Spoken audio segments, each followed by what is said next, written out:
नमस्कार, मैं हूं आपके साथ पूर्णिमा मिश्रा। हमारे खास प्रोग्राम क्या कहते हैं नरेंद्र मोदी में आज आपको सुनवाएंगे पीएम मोदी का वो ऐतिहासिक भाषण जो उन्होंने 25 अप्रैल 2024 को मध्य प्रदेश के मुरैना में दिया। अपने भाषण में प्रधानमंत्री ने कहा कि बीजेपी के लिए देश से बड़ा और कुछ नहीं है और कांग्रेस के लिए अपना परिवार ही सब कुछ है।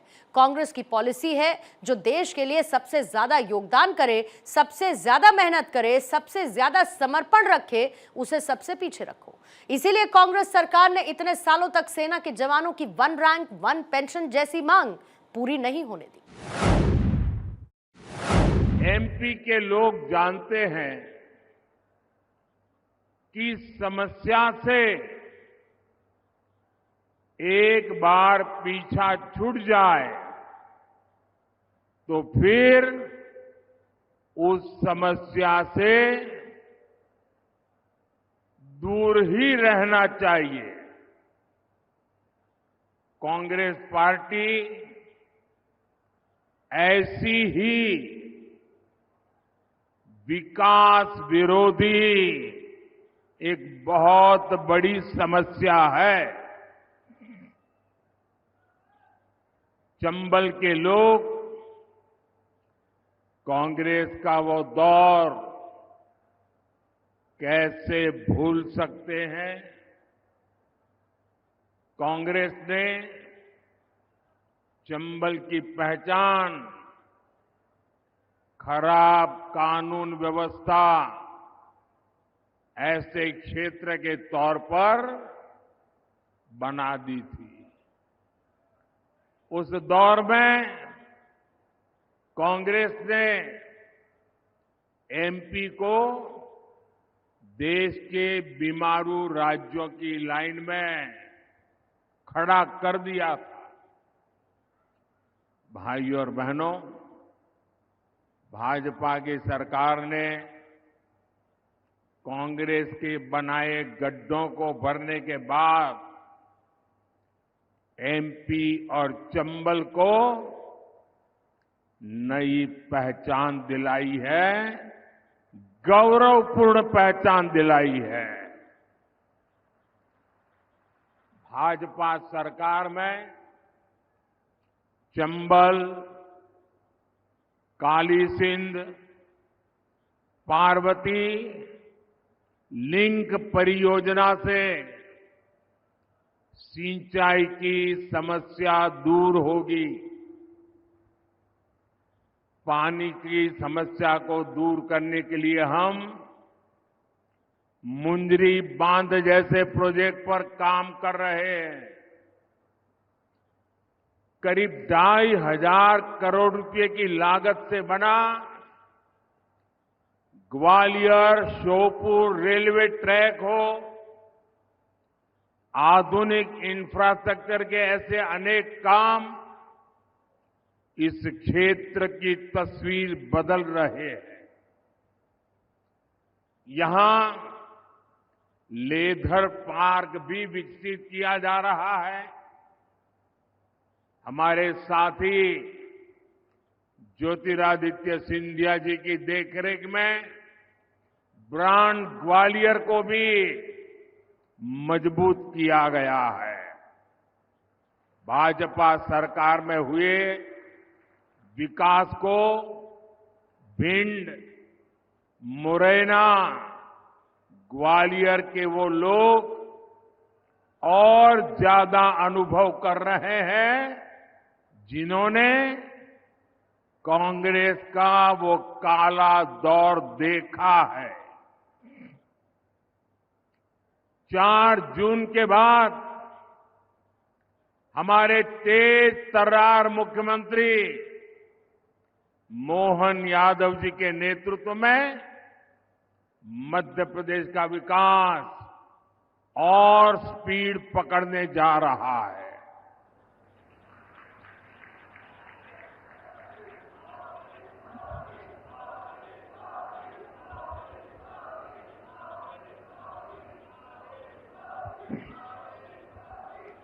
साथियों, भाजपा के लिए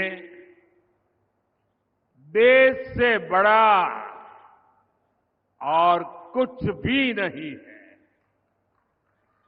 और कांग्रेस के लिए अपना परिवार ही सब कुछ है। कांग्रेस की पॉलिसी है जो देश के लिए सबसे ज्यादा योगदान करे, सबसे ज्यादा मेहनत करे, सबसे ज्यादा समर्पण करे, उसे सबसे पीछे रखो। इसलिए कांग्रेस ने इतने वर्षों तक सेना के जवानों की वन रैंक वन पेंशन जैसी मांग पूरी नहीं होने दी।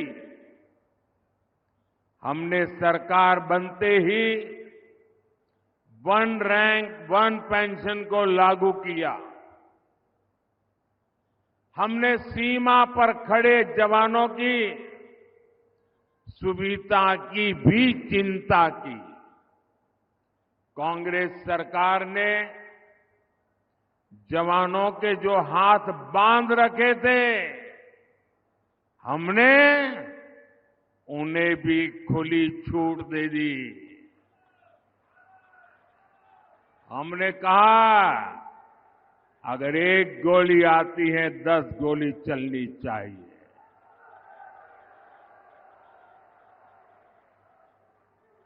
अगर एक गोला फेंकते हैं तो 10 तोपें चल जानी चाहिए। भाइयों और बहनों, आज हम देश में लाखों स्वयं सहायता समूहों के जरिए महिलाओं की मदद कर रहे हैं। मोदी ने गांव-गांव में शौचालय बनाकर माताओं बहनों के सम्मान की रक्षा की। अब अगले 5 वर्षों के लिए मोदी ने 3 करोड़ महिलाओं को लखपति दीदी बनाने की गारंटी दी है।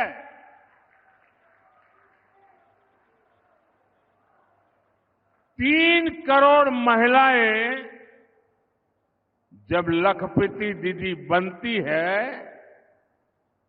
तो उस परिवार की, उस गांव की सारी अर्थव्यवस्था तेज गति से दौड़ने लग जाती है। साथियों, आप सब जानते हैं आजादी के समय कांग्रेस ने धर्म के नाम पर देश का विभाजन स्वीकार किया था। मां भारती के हाथों की जंजीरें काटने के बजाय कांग्रेस ने मां भारती की भुजाएं ही काट दी थी, देश के टुकड़े कर दिए थे। लेकिन कांग्रेस सुधरने को तैयार नहीं है। कांग्रेस को लगता है यही उसके फायदे का रास्ता है, यही उसके फायदे के लिए सरल रास्ता है। आज एक बार फिर कांग्रेस कुर्सी के लिए छटपटा रही है और कुर्सी पाने के लिए भांति भांति के खेल खेल रही है। देश के कोटि कोटि नागरिकों के आंखों में धूल झोंककर सत्ता हथियाने के लिए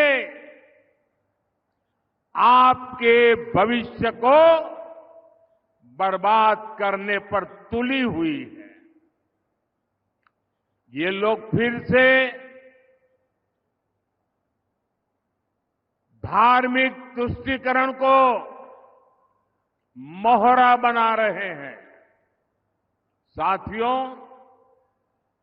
कर्नाटका में कांग्रेस सरकार का राज है और उन्होंने क्या पाप किया है, आप हैरान हो जाओगे। मुझे बताइए कि आपके गांव में कोई आकर के कह दे कि भाई इस गांव में सारे के सारे लोग अब ये नहीं ये हो गए, तो आपको मंजूर होगा क्या? कांग्रेस सरकार ने कर्नाटका में जितने भी मुस्लिम समाज के लोग हैं, उच्च वर्ग के होंगे, धनी होंगे, व्यापारी होंगे, उद्योगपति होंगे, न्यायमूर्ति होंगे, कोई भी होंगे, बस सिर्फ वो मुसलमान होना चाहिए। अगर वो मुसलमान है तो उन्होंने रातों रात एक कागज निकालकर हस्ताक्षर करके उन सबको ओबीसी घोषित कर दिया। अभी ओबीसी घोषित कर दिया तो बहुत बड़ा तूफान हो गया। यानी वहां कांग्रेस ने शिक्षा और सरकारी नौकरी में पहले जिन ओबीसी लोगों को आरक्षण मिलता था, उस ओबीसी समाज में इतने सारे नए डाल दिए कि ओबीसी समाज को जो आरक्षण मिलता था वो उनसे छीन लिया, चोरी छुपी से छीन लिया। और जो मुसलमानों को नया ओबीसी बना दिया था, गैर कानूनी तरीके से बना दिया था, संविधान के विपरीत बना दिया था, बाबा साहब आंबेडकर की भावना के विरुद्ध बना दिया था, उस मुस्लिम समाज को ओबीसी को जो मिलता था वो लूट करके उनको दे दिया। आप सबको मालूम है, जब देश का संविधान बना, महीनों तक माथापच्ची हुई, चर्चाएं हुई, देश के गणमान्य लोगों ने चर्चाएं की। बाबा साहब आंबेडकर में उन चर्चाओं के आधार पर संविधान को लिखा गया और सबने सोच समझ करके तय किया कि देश की एकता अखंडता के लिए देश का संविधान किसी भी सूरत में धर्म के आधार पर आरक्षण नहीं देगा। बाबा साहब आंबेडकर ने कहा, धर्म के आधार पर आरक्षण नहीं दिया जा सकता। और इसलिए कांग्रेस ने धोखेबाजी की, पिछले दरवाजे से किया। खुद बाबा साहब आंबेडकर की पीठ में छुरा भोंक दिया। लेकिन वोट बैंक और तुष्टीकरण में डूबी कांग्रेस कर्नाटका का यही मॉडल पूरे देश में लागू करना चाहती है। साथियों, कांग्रेस दलितों का, पिछड़ों का, आदिवासियों का हक छीनने का षड्यंत्र लंबे समय से कर रही है।